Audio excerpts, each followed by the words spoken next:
ആകാശവാണി. നമസ്കാരം. വാർത്തകൾ വായിക്കുന്നത് Mahesh Divakaran.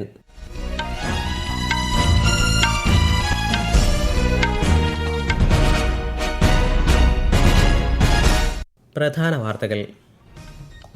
Iran president Masoud പെസഷ്കിയാനുമായി പ്രധാനമന്ത്രി നരേന്ദ്രമോദി ടെലിഫോൺ സംഭാഷണം നടത്തി. ഇന്ത്യൻ പൗരന്മാരുടെ സുരക്ഷയ്ക്ക് നൽകുന്ന പിന്തുണയെ പ്രധാനമന്ത്രി അഭിനന്ദിച്ചു. പശ്ചിമേഷ്യയിലെ സംഘർഷ സാഹചര്യം നയതന്ത്ര ചർച്ചകളിലൂടെ പരിഹരിക്കണമെന്ന നിലപാടാണ് ഇന്ത്യയ്ക്കുള്ളതെന്ന് രാജ്യരക്ഷാമന്ത്രി രാജ്നാഥ് സിംഗ്. സംസ്ഥാനങ്ങൾക്കുള്ള വാണിജ്യ LPG വിഹിതം 20% കൂടി വർദ്ധിപ്പിച്ച് കേന്ദ്ര സർക്കാർ. കേരളത്തിൽ നിയമസഭാ തെരഞ്ഞെടുപ്പിനുള്ള നാമനിർദ്ദേശ പത്രികാ സമർപ്പണം തിങ്കളാഴ്ച വരെ. BLOമാരുടെ ഇൻസെന്റീവ്സ് വെട്ടിക്കുറച്ചതായുള്ള വാർത്ത തള്ളി മുഖ്യ തെരഞ്ഞെടുപ്പ് ഓഫീസർ രത്തൻ യു ഖേൽക്കർ. സംസ്ഥാനത്ത് പകൽ താപനില ഉയരുന്നു. 11 ജില്ലകളിൽ മഞ്ഞ ജാഗ്രത പ്രഖ്യാപിച്ച് കേന്ദ്ര കാലാവസ്ഥാ വകുപ്പ്. ആഗോള എണ്ണ വിപണിയുടെ സ്ഥിരതയ്ക്കായി കടലിൽ കുടുങ്ങിക്കിടക്കുന്ന ഇറാനിയൻ കപ്പലുകളിലെ എണ്ണ വിൽക്കുന്നതിന് 30 ദിവസത്തെ ഉപരോധ ഇളവ് പ്രഖ്യാപിച്ച് അമേരിക്ക. വാർത്തകൾ വിശദമായി. പശ്ചിമേഷ്യൻ മേഖലയിൽ യുദ്ധം പുതിയ തലങ്ങളിലേക്ക് വ്യാപിക്കുന്നു. ഹിസ്ബുള്ളയെ ലക്ഷ്യമിട്ട് ഇസ്രയേൽ ലെബനനിൽ വ്യോമാക്രമണം ശക്തമാക്കിയപ്പോൾ ഇറാന്റെ ഭാഗത്തു നിന്നുണ്ടായ പുതിയ നീക്കങ്ങൾ ആഗോളതലത്തിൽ ആശങ്ക വർദ്ധിപ്പിക്കുകയാണ്. അതേസമയം ഇസ്രായേലിന്റെ മധ്യമേഖലകളിൽ ഹിസ്ബുള്ളയുടെ മിസൈൽ ആക്രമണത്തെ തുടർന്ന് അപായ സൂചന മുഴങ്ങി. ജെറുസലേമിലെ പഴയ നഗരത്തിന് സമീപം മിസൈലുകളുടെ അവശിഷ്ടങ്ങൾ പതിച്ചതായും റിപ്പോർട്ടുകളുണ്ട്. ലോകം പ്രതിസന്ധി ഘട്ടത്തിലൂടെയാണ് കടന്നു പോകുന്നതെന്നും രാജ്യം ഈ സാഹചര്യത്തെയും നേരിടുമെന്നും രാജ്യരക്ഷാമന്ത്രി രാജ്നാഥ് സിംഗ്. ഉത്തരാഖണ്ഡ് സർക്കാരിന്റെ 4ാം വാർഷികത്തോടനുബന്ധിച്ച് ഹൽദ്വാനിയിൽ നടന്ന പരിപാടിയിൽ സംസാരിക്കുകയായിരുന്നു അദ്ദേഹം. പശ്ചിമേഷ്യയിലെ സാഹചര്യം ആശങ്കാജനകമാണെന്നും ചർച്ചകളിലൂടെയും നയതന്ത്രത്തിലൂടെയും പ്രശ്നങ്ങൾക്ക് പരിഹാരം കാണണമെന്ന നിലപാടാണ് ഇക്കാര്യത്തിൽ ഇന്ത്യ സ്വീകരിച്ചിട്ടുള്ളതെന്നും അദ്ദേഹം പറഞ്ഞു. जिस तरह से विश्व में युद्ध चल रहा है उसका समाधान निकालना है तो वह युद्ध के माध्यम से उसका समाधान नहीं निकलेगा. उसका समाधान निकलेगा तो डायलॉग और डिप्लोमेसी से ही निकलेगा. बातचीत और कूटनीति के जरिए ही निकलेगा और बातचीत और कूटनीति के जरिए ही विश्व की समस्या का समाधान निकाला जाना चाहिए. मेरे बहनों भाइयों, സംസ്ഥാനങ്ങൾക്കുള്ള വാണിജ്യ LPG വീതം 20% കൂടി വർദ്ധിപ്പിച്ച് കേന്ദ്ര സർക്കാർ. ഇതോടെ മൊത്ത വീതം 50% ഉയർന്നു. ഹോട്ടലുകൾ, റെസ്റ്റോറന്റുകൾ, വ്യവസായശാലകൾ എന്നിവയ്ക്കായിരിക്കും അധിക വിഹിതത്തിൽ മുൻഗണന. പൂഴ്ത്തിവയ്പ്പിനും കരിഞ്ചന്തയ്ക്കുമെതിരെ കർശന നടപടിയെടുക്കാൻ സംസ്ഥാനങ്ങൾക്ക് കേന്ദ്ര സർക്കാർ നിർദ്ദേശം നൽകി. രാജ്യത്ത് ഇന്ധനക്ഷാമം ഇല്ലെന്നും പെട്രോളിയം മന്ത്രാലയം അറിയിച്ചു. ഇന്ത്യയുടെ പശ്ചിമ മേഖലയിൽ നിന്ന് ഇറാനെതിരെ ബോംബ് ആക്രമണം നടത്താനുള്ള സഹായം ചെയ്യാൻ ഇന്ത്യയോട് അമേരിക്ക ആവശ്യപ്പെട്ടെന്ന തരത്തിൽ പ്രചരിക്കുന്ന വാർത്തകൾ നിഷേധിച്ച് വിദേശകാര്യ മന്ത്രാലയം. ഇത്തരം അടിസ്ഥാനരഹിതമായ അവകാശവാദങ്ങൾക്കെതിരെ ജനങ്ങൾ ജാഗ്രത പാലിക്കണമെന്ന് മന്ത്രാലയത്തിന്റെ വസ്തുതാ പരിശോധനാ യൂണിറ്റ് അഭ്യർത്ഥിച്ചു. ഇറാൻ പ്രസിഡന്റ് മസൂദ് പെസഷ്കിയാനുമായി പ്രധാനമന്ത്രി നരേന്ദ്രമോദി ടെലിഫോൺ സംഭാഷണം നടത്തി. മേഖലയിലെ നിർണായക അടിസ്ഥാന സൗകര്യങ്ങൾക്കെതിരായ ആക്രമണങ്ങളെ അദ്ദേഹം അപലപിച്ചു. ഇറാനിലെ ഇന്ത്യൻ പൗരന്മാരുടെ സുരക്ഷയ്ക്ക് നൽകുന്ന പിന്തുണയെ ശ്രീ മോദി അഭിനന്ദിച്ചു. ഇറാൻ പ്രസിഡന്റിന് ഈദ് നൗറൂസ് ആശംസകളും പ്രധാനമന്ത്രി നേർന്നു. ഇറാനുമായുള്ള സൈനിക നടപടികൾ അവസാനിപ്പിക്കുന്നതിനെക്കുറിച്ച് ആലോചിക്കുന്നതായി US പ്രസിഡന്റ് ഡൊണാൾഡ് ട്രംപ്. നടപടികൾ ലക്ഷ്യത്തോടടുത്തുവെന്നും അതിനാൽ സൈനിക നീക്കങ്ങൾ ലഘൂകരിക്കുന്നത് പരിഗണിക്കുകയാണെന്നും അദ്ദേഹം വ്യക്തമാക്കി. US പ്രസിഡന്റിന്റെ അഭ്യർത്ഥന മാനിച്ച് ഇറാൻ വൈദ്യുതിക്കായി പ്രധാനമായും ആശ്രയിക്കുന്ന ഗ്യാസ് ഫീൽഡുകൾ ആക്രമിക്കുന്നത് നിർത്തുമെന്ന് ഇസ്രയേൽ പ്രധാനമന്ത്രി ബെന്യാമിൻ നെതന്യാഹു പറഞ്ഞു. കൂടാതെ കടലിൽ കുടുങ്ങിക്കിടക്കുന്ന ഇറാനിയൻ കപ്പലുകളിലെ എണ്ണ വിൽക്കാൻ അനുമതി നൽകുന്ന 30 ദിവസത്തെ ഉപരോധ ഇളവ് അമേരിക്ക പ്രഖ്യാപിച്ചു. യുദ്ധത്തിന് ശാശ്വതമായ അന്ത്യമാണ് ഇറാൻ ആഗ്രഹിക്കുന്നതെന്ന് വിദേശകാര്യമന്ത്രി സയ്യിദ് അബ്ബാസ് അരാക്ചി. വെടിനിർത്തൽ എന്ന നിർദ്ദേശത്തെ അദ്ദേഹം തള്ളിക്കളഞ്ഞു. അമേരിക്കയുടെയും ഇസ്രായേലിന്റെയും ആക്രമണങ്ങൾ നിയമവിരുദ്ധമാണെന്ന് വിശേഷിപ്പിച്ച ഇറാൻ വിദേശകാര്യമന്ത്രി ഇതിനെതിരെ അന്താരാഷ്ട്ര സമൂഹം ഇടപെടണമെന്ന് ആവശ്യപ്പെട്ടു. പശ്ചിമേഷ്യയിലെ സംഘർഷങ്ങളെ തുടർന്ന് ആഗോള വിപണിയിൽ ക്രൂഡ് ഓയിൽ വില കൂടി. ബ്രന്റ് ക്രൂഡ് ഓയിൽ ബാരലിന് $106.77 ഇന്ന് വ്യാപാരം നടക്കുന്നത്.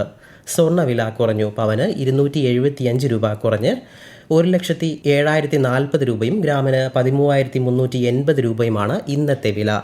ഈ വാർത്തകൾ ആകാശവാണിയിൽ നിന്ന്. ആകാശവാണി വാർത്തകളും വാർത്താ അധിഷ്ഠിത പരിപാടികളും All India Radio News Thiruvananthapuram YouTube ചാനലിലും at All India Radio News Thiruvananthapuram Facebook പേജിലും AIR ന്യൂസ് _ ഇൻസ്റ്റഗ്രാം അക്കൌണ്ടിലും at AIR news _ TVM X ഹാൻഡിലും ലഭ്യമാണ്.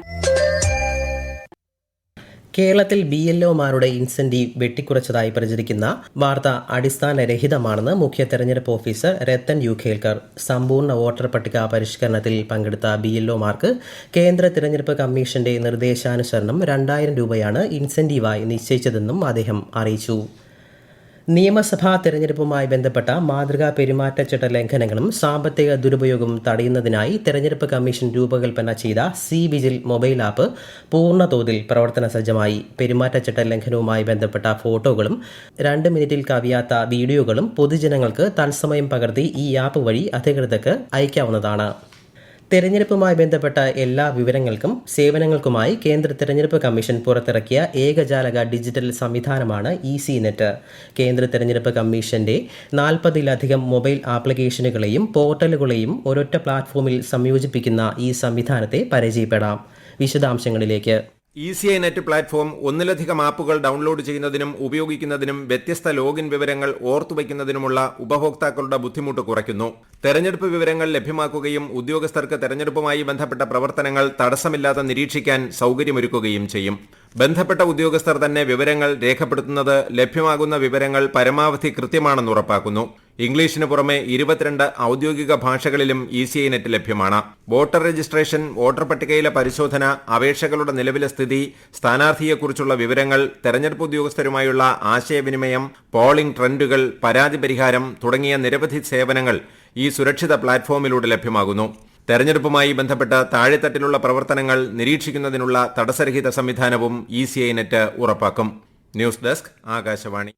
സംസ്ഥാനത്ത് വോട്ടർ പട്ടികയിൽ പുതിയതായി പേര് ചേർക്കാൻ മറ്റന്നാൾ വരെ സമയം. voters.eci.gov.in എന്ന വെബ്സൈറ്റിലൂടെയോ EC-നെറ്റ് മൊബൈൽ ആപ്ലിക്കേഷൻ വഴിയോ ബൂത്ത് തല ഓഫീസർ വഴിയോ അപേക്ഷിക്കാവുന്നതാണ്. സംസ്ഥാനത്ത് നിയമസഭാ തെരഞ്ഞെടുപ്പിനുള്ള നാമനിർദ്ദേശ പത്രിക സമർപ്പണം മറ്റന്നാൾ അവസാനിക്കും. 3 മുന്നണികളിലെയും പ്രമുഖ സ്ഥാനാർത്ഥികൾ ഇതിനോടകം പത്രിക സമർപ്പിച്ചു. പത്രികകളുടെ സൂക്ഷ്മ പരിശോധന ഈ മാസം 24-ന് നടക്കും. അടുത്ത മാസം 9-നാണ് വോട്ടെടുപ്പ്. മെയ് 4-ന് വോട്ടെണ്ണൽ നടക്കും. നിയമസഭാ തെരഞ്ഞെടുപ്പിനുള്ള 11 സ്ഥാനാർത്ഥികൾ ഉൾപ്പെടുന്ന 3ാമത്തെ പട്ടിക പുറത്തിറക്കി BJP. കോവളം മണ്ഡലത്തിൽ TN സുരേഷ്, പീരുമേട് സീറ്റിൽ V രതീഷ്, മാവേലിക്കരയിൽ അജിമോൻ എന്നിവർ മത്സരിക്കും. അരുവിക്കര മണ്ഡലത്തിൽ വിവേക് ഗോപനും ചവറ സീറ്റിൽ KR രാജേഷുമാണ് സ്ഥാനാർത്ഥികൾ. അതേസമയം തിരുവനന്തപുരം മണ്ഡലത്തിൽ ഇടത് മുന്നണിയുടെ സ്വതന്ത്ര സ്ഥാനാർത്ഥിയായി സുധീർ കരമനയെ പ്രഖ്യാപിച്ചു. പേരാവൂരിലെ UDF സ്ഥാനാർത്ഥിയായി KPCC അധ്യക്ഷൻ സണ്ണി ജോസഫ് ഇന്ന് പത്രിക സമർപ്പിച്ചു. കേരളത്തിലെ വിവിധ ജില്ലകളിൽ മറ്റന്നാൾ വരെ താപനില ഉയരാൻ സാധ്യതയെന്ന് കേന്ദ്ര കാലാവസ്ഥാ വകുപ്പ്. 11 ജില്ലകളിൽ മഞ്ഞ ജാഗ്രതയാണ്. ഉയർന്ന ചൂട് ഗുരുതരമായ ആരോഗ്യ പ്രശ്നങ്ങൾക്ക് കാരണമാകും എന്നതിനാൽ പൊതുജനങ്ങൾ സുരക്ഷാ മുൻകരുതലുകൾ സ്വീകരിക്കണമെന്നും അധികൃതർ അറിയിച്ചു. ISL ഫുട്ബോളിൽ കേരള ബ്ലാസ്റ്റേഴ്സ് പഞ്ചാബ് FCയെ നേരിടുന്നു. കൊച്ചി ജവഹർലാൽ നെഹ്റു സ്റ്റേഡിയത്തിലാണ് മത്സരം. കേന്ദ്ര തെരഞ്ഞെടുപ്പ് കമ്മീഷൻ പശ്ചിമബംഗാളിൽ വോട്ടർ പട്ടിക പുതുക്കുന്നതിന്റെ ഭാഗമായുള്ള പരാതികൾ കേൾക്കുന്നതിനായി 19 അപ്പീൽ ട്രിബ്യൂണലുകൾ രൂപീകരിച്ചു. സുപ്രീം കോടതിയുടെ 2026 മാർച്ച് 10-ലെ ഉത്തരവിന്റെയും കൽക്കട്ട ഹൈക്കോടതി ചീഫ് ജസ്റ്റിസിന്റെ ശുപാർശയുടെയും അടിസ്ഥാനത്തിലാണ് തീരുമാനമെന്ന് തെരഞ്ഞെടുപ്പ് കമ്മീഷൻ അറിയിച്ചു. പ്രധാന വാർത്തകൾ വീണ്ടും. ഇറാൻ പ്രസിഡന്റ് മസൂദ് പെസക്ഷിയാനുമായി പ്രധാനമന്ത്രി നരേന്ദ്രമോദി ടെലിഫോൺ സംഭാഷണം നടത്തി. ഇന്ത്യൻ പൗരന്മാരുടെ സുരക്ഷയ്ക്ക് നൽകുന്ന പിന്തുണയെ പ്രധാനമന്ത്രി അഭിനന്ദിച്ചു. പശ്ചിമേഷ്യയിലെ സംഘർഷ സാഹചര്യം നയതന്ത്ര ചർച്ചകളിലൂടെ പരിഹരിക്കണമെന്ന നിലപാടാണ് ഇന്ത്യയ്ക്കുള്ളതെന്ന് രാജ്യരക്ഷാമന്ത്രി രാജ്നാഥ് സിംഗ്. സംസ്ഥാനങ്ങൾക്കുള്ള വാണിജ്യ LPG വിഹിതം 20% കൂടി വർദ്ധിപ്പിച്ച് കേന്ദ്ര സർക്കാർ. കേരളത്തിൽ നിയമസഭാ തെരഞ്ഞെടുപ്പിനുള്ള നാമനിർദ്ദേശ പത്രികാ സമർപ്പണം തിങ്കളാഴ്ച വരെ. BLOമാരുടെ ഇൻസെന്റീവ്സ് വെട്ടിക്കുറച്ചതായുള്ള വാർത്ത തള്ളി മുഖ്യ തെരഞ്ഞെടുപ്പ് ഓഫീസർ രത്തൻ യു ഖേൽക്കർ. സംസ്ഥാനത്ത് പകൽ താപനില ഉയരുന്നു. 11 ജില്ലകളിൽ മഞ്ഞ ജാഗ്രത പ്രഖ്യാപിച്ച് കേന്ദ്ര കാലാവസ്ഥാ വകുപ്പ്. ആഗോള എണ്ണ വിപണിയുടെ സ്ഥിരതയ്ക്കായി കടലിൽ കുടുങ്ങിക്കിടക്കുന്ന ഇറാനിയൻ കപ്പലുകളിലെ എണ്ണ വിൽക്കുന്നതിന് 30 ദിവസത്തെ ഉപരോധ ഇളവ് പ്രഖ്യാപിച്ച് അമേരിക്ക. വാർത്തകൾ കഴിഞ്ഞു. അടുത്ത വാർത്താ പ്രക്ഷേപണം 8:35-ന്.